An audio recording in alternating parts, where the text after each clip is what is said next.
அந்த ஹாஸ்பிட்டலில் ஒழுங்கான டாக்டர் ஒழுங்கான ஃபெசிலிட்டி எல்லாமே இருந்தால் என் குழந்தை நீ செத்துருக்க மாட்டேன். என் குழந்தைய இப்போ மண்ணில் கொடுத்துட்டு நான் இங்கே நின்றுட்டுருக்கேன். டாக்டர்ன்றவங்க அவங்க 100% இருந்தாகணும். 3 மணிக்கெலாம் ஹாஸ்பிட்டல் விட்டு போயிடுறாங்க. இப்போ டாக்டர் இல்லாமல் எமர்ஜென்சின்னு வரவங்க அங்கே இருந்து எல்லாம் வரவங்க சாவறதுக்கு தானா? டாக்டர் இல்லாத ஒரே ஒரு காரணம் கன்னிங் நகரில் ஆம்புலன்ஸ் இருந்து அந்த ஆம்புலன்ஸ் கொடுக்காத காரணம் இது எல்லாமே தான் என் குழந்தை சாவுக்கு காரணம். என் பேர் வந்து அகஸ்டின், ஒய்ஃப் தீபிகா. நேற்று காலைல ஒரு 2:30 மணி இருக்கும். 2:30 மணிக்கு ஒய்ஃபுக்கு வந்து ஆக்சுவலி டெலிவரி டேட் வந்து மார்ச் 15 தான் கொடுத்துருந்தாங்க. ஆனால் மார்ச் 15 அந்த டேட்டுக்கு முன்னாடியே ஒய்ஃபுக்கு வந்து பெயின் வந்துடுச்சு. பெயின் மீன்ஸ் பெயின் கூட இல்லை, அது லைட்டாக எப்பவுமே வரா மாதிரி சூட்டு வலின்னு சொல்லுவாங்க, சூட்டு வலி இருந்தது.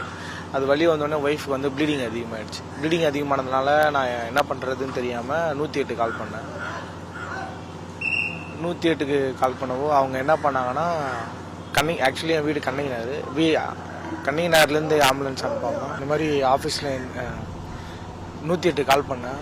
108 கால் பண்ணது அவங்க என்ன சொன்னாங்கன்னா, இந்த மாதிரி நீ இங்கே ஆம்புலன்ஸ் எதுவும் இல்லை, என் வீடு வந்து கன்னிங் நகர். அவங்க வந்து நீலாங்கரையிலேருந்து எனக்கு ஆம்புலன்ஸ் அனுப்புவோன்னு சொல்லி ஒரே வார்த்தையாக சொல்லிட்டாங்க. சரி எங்கே இருந்தாச்சும் ஆம்புலன்ஸ் அனுப்புங்க அப்படின்னு சொல்லிட்டு வீட்டிலேருந்து ஒரு 200 மீட்டர்ஸ் தான் ஹாஸ்பிட்டல், பெரிய ஹாஸ்பிட்டல். அங்கே தான் நாங்கள் கார்டு போட்டு கன்னிங் நகர் ஹாஸ்பிட்டலில் தான் எல்லாமே பார்த்துட்ருக்கோம். அங்கே பார்த்துட்டு நாங்கள் உடனே கன்னிங் நகர் ஹாஸ்பிட்டலுக்கு ஆட்டோ எடுத்துகிட்டு கன்னிங் நகர் ஹாஸ்பிட்டலுக்கு கூப்பிட்டு போகிறேன். அங்கே வாசலே ஆம்புலன்ஸ் இருக்குது. அந்த ஆம்புலன்ஸ் எனக்கு அனுப்பவே இல்லை. அந்த ஆம்புலன்ஸ் அனுப்பாதனால தான் ஃபஸ்ட்டு தப்பே அங்கே தான் நடந்தது. ஆம்புலன்ஸ் அனுப்பாமல் திரும்பி நாங்கள் ஹாஸ்பிட்டல் போகிறோம். ஆனால் ஹாஸ்பிட்டல் உள்ள ஒரு டாக்டருமே இல்லை. அந்த ஹாஸ்பிட்டலில் 24 மணி நேரம்னு போட்டு அங்கே மெகப்பேர் ஹாஸ்பிட்டல் சொல்லி போட்டிருக்காங்க. அந்த ஹாஸ்பிட்டலில் டாக்டர் 100% இருக்கணும். ஆனால் அந்த ஹாஸ்பிட்டலில் டாக்டரே இல்லை. நான் உள்ளே போகும்போதே கேட்குறேன், இந்த மாதிரி டாக்டர் இருக்காங்களா அப்படின்னு கேட்குறேன். எதுக்குமே பதில் சொல்லாமல் உள்ளே வாங்க பார்த்துக்கலாம்னு சொல்லி ஒரு நர்ஸு கூட வந்து உள்ளே கூப்பிடாம அந்த ஆம்புலன்ஸை கன்னிங் நகர் வாசலில் இருக்க ஆம்புலன்ஸ் டிரைவர் வந்து உள்ளே கூப்பிட்றான். அவன் உள்ளே படுத்து தூங்கிட்டு இருக்கான். உள்ளே தூங்கினது மட்டும் இல்லாமல் அவன் என்னை உள்ளே கூப்பிட்டு இந்த மாதிரி வாங்க சொல்லி உள்ளே போனால் வெறும் 2 நர்ஸ் மட்டும் தான் இருக்காங்க. நர்ஸு தான் எல்லா வேலையும் பார்க்குறாங்க. அதுவும் உள்ள சரியான ஒரு எக்யூப்மெண்ட்ஸ் எதுவுமே இல்லை.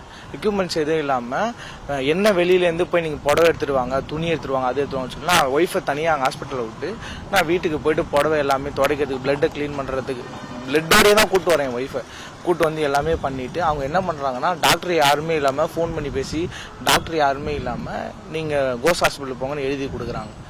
ஒரு டாக்டர் இருந்திருந்தா அந்த இடத்துல அங்கேயே பிரசவம் பார்த்து அங்கேயே டெலிவரி எடுத்துக்கலாம், குழந்தைய ஒழுங்காக காப்பாற்றிடலாம். அவங்க இங்கே எழுதி கொடுத்ததுனால திரும்பி நாங்கள் அங்கேருந்து நான் ஃபோன் பண்ணப்போ நீலாங்கரையிலேருந்து ஆம்புலன்ஸ் வந்துருச்சு. வந்து என்னை ஃபோன் பண்ணி நான் எங்கே வரணும்னு கேட்டாங்க. இந்த மாதிரி வீட்டை இங்கே வந்துருங்க, கன்னிங் ஹாஸ்பிட்டல்லாம் வர மாட்டேன்னா, இல்லை ஒய்ஃப் ப்ளீடிங் அதிகமாக இருக்குது, நீங்கள் கன்னிங் ஹாஸ்பிட்டல் தான் வரணும்னு சொல்லிட்டு கன்னிங் நகர் ஹாஸ்பிட்டல் அந்த ஆம்புலன்ஸ் வந்தோடனே இவங்க என்ன சொல்கிறாங்கன்னா, நீங்கள் கன்னிங் நகரில் ஹாஸ்பிட்டலில் இருக்க ஆம்புலன்ஸில் ஏற்றுங்கன்னு சொல்லி அந்த ஆம்புலன்ஸில் என்னை ஏற்றி இங்கே அனுப்பிச்சி விட்றாங்க. இங்கே வந்து பார்த்தா ஒரு 10 நிமிஷத்தில் குழந்தை இறந்துருச்சு, நீங்கள் ஒரு 10 நிமிஷம் 1/2 hour முன்னாடி வந்திருக்கலாமே அப்படின்னு சொல்லி என் குழந்தைய இவங்க முழுக்க சாவடிச்சிட்டாங்க. இந்த சாவுக்கு காரணம், என் குழந்தை சாவுக்கு காரணம் முழுக்க இந்த கவர்மெண்ட்டும் இந்த ஹாஸ்பிட்டலும் கன்னிங் நகர் ஹாஸ்பிட்டலும் தான். அந்த ஹாஸ்பிட்டலில் ஒரு 1/2 hour ஒழுங்கான மெடிசன், ஒழுங்கான எக்யூப்மெண்ட்ஸு, ஒழுங்கான டாக்டர் இருந்தாங்கன்னா இந்த சாவு நடந்திருக்காது. இப்போ நான் ஏன் இவ்வளோ போராட்டம் பண்ணி ஏன் இதெல்லாம் பண்ணுற காரணம்னா, அந்த இடத்துல 1,30,000 மக்கள் இருக்காங்க. ஒருத்தர் 2 பேரில் 100 1000 இல்லை, 1,30,000 மக்கள் இருக்காங்க. அந்த மக்கள் இருக்கிற இடத்துல ஒரே ஒரு ஹாஸ்பிட்டல் தான் இருக்குது. அந்த ஹாஸ்பிட்டல் கூட இருந்தால், ஒரு ஹாஸ்பிட்டல் இருந்தால் கூட அந்த ஹாஸ்பிட்டல் கரெக்டான டாக்டர் இருக்கணும். அது இல்லாமல் அந்த டாக்டர் இருக்கிறதுல கரெக்டான மெடிசன் ஃபெசிலிட்டி இருக்கணும். மெடிசன் ஃபெசிலிட்டி இல்லை, டாக்டர் இல்லை. ஜோனல் போராட்டம் பண்ணோன்னா ஜோனல் இன்சார்ஜ் ஜோனல் இன்சார்ஜ் கிட்ட நாங்கள் நிற்க வச்சு கேட்குறோம், 7 ஹாஸ்பிட்டல் இருக்குது அப்படின்றாங்க. 7 ஹாஸ்பிட்டல் எத்தனை டாக்டருங்க கேட்டால் 7 டாக்டர் தான் இருக்காங்கன்னு சொல்கிறாங்க. அது எப்படிங்க நீங்கள் ரொட்டேஷன் பேஸில் ரன் பண்ணுவீங்க கேட்டால் 4 டாக்டர் 4 மார்னிங்கில் இருப்பாங்க, 3 நைட்டில் இருப்பாங்கன்றாங்க. அப்போ மீதி இருக்க டைம்லலாம் எமர்ஜென்சின்னு வந்தால் அவங்களாம் உயிர் சாக வேண்டியதானே அப்படின்னு கேட்டால் கையை கட்டிட்டு அமைதியாக நின்றுட்டு இருக்காங்க. அவங்கள்ட்ட பதில் சொல்கிறது பதில் இல்லை, எதுவுமே இல்லை. ஒரு கேள்வி கேட்குறோம், மக்கள் கேள்வி கேட்குறாங்க, அதுக்கான சரியான பதில் கூட அவங்ககிட்ட இல்லை. அப்படின்னா என்ன அர்த்தம்? அவங்ககிட்ட ஒன்றுமே இல்லை. கவர்மெண்ட்லேருந்து ஃபண்டு வருதான்னு கேட்டால் அமைதியாக இருக்காங்க. அப்போ டாக்டர் இல்லாமல் எப்படி நீங்கள் ஹாஸ்பிட்டல் ரன் பண்ணீங்க கேட்டால் அமைதியாக இருக்காங்க. சும்மா ஒரு பில்டிங்கை கட்டி வச்சு ஹாஸ்பிட்டல் சொல்லி ஏமாற்றிட்டு இருக்காங்க.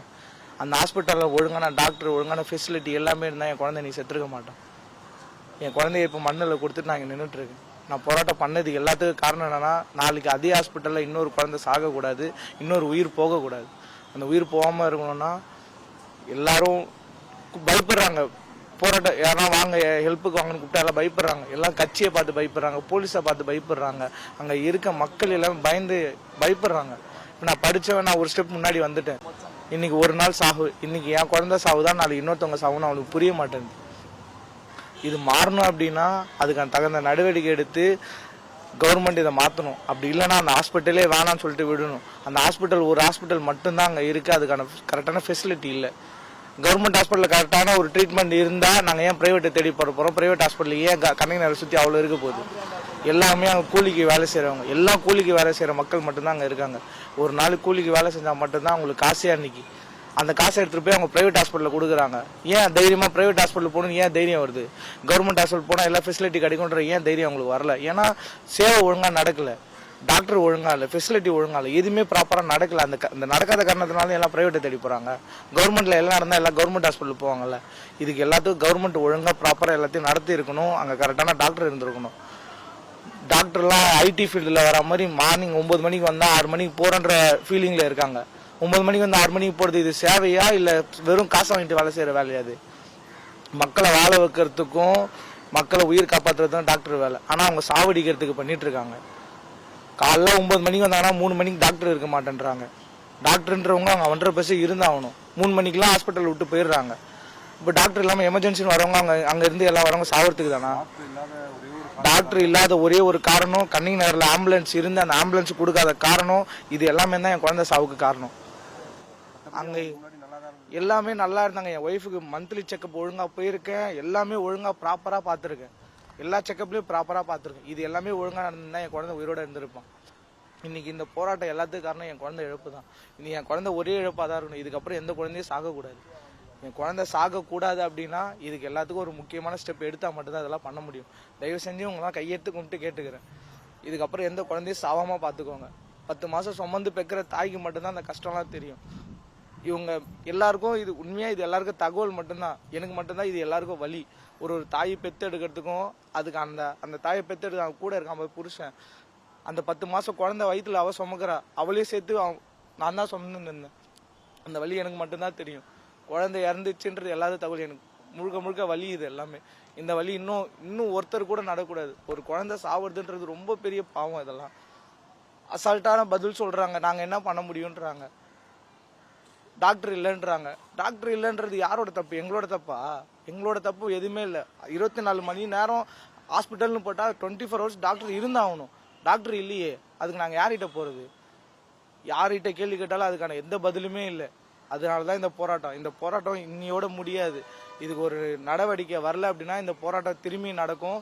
இதுக்கான முடிவு வர வரைக்கும் நாங்கள் போராட்டிட்டு தான் இருப்போம். 100% இது நடக்கும்.